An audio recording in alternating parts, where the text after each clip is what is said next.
hello hi friends केनता अच्छे समस्ते आशा कर समस्ते बहुत भल थी मुई भी भल अच्छे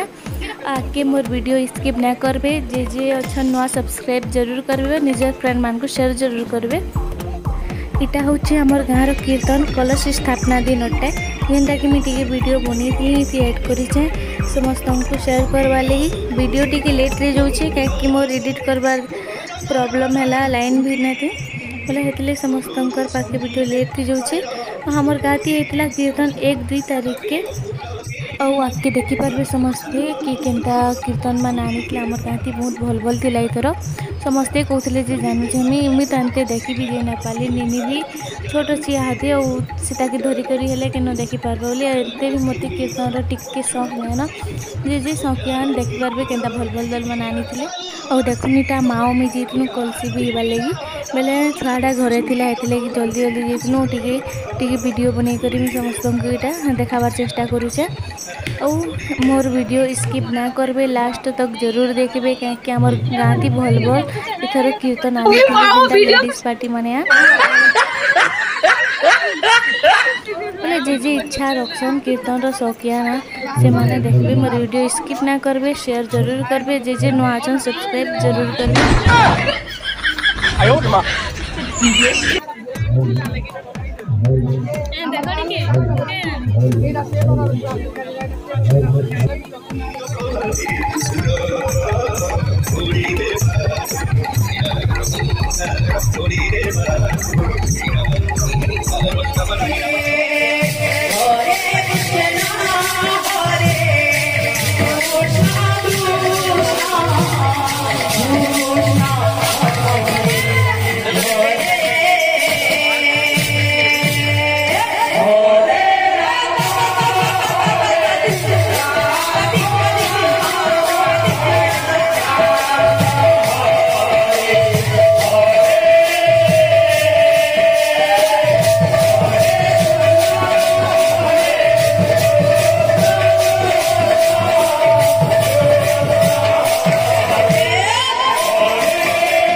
Hare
Krishna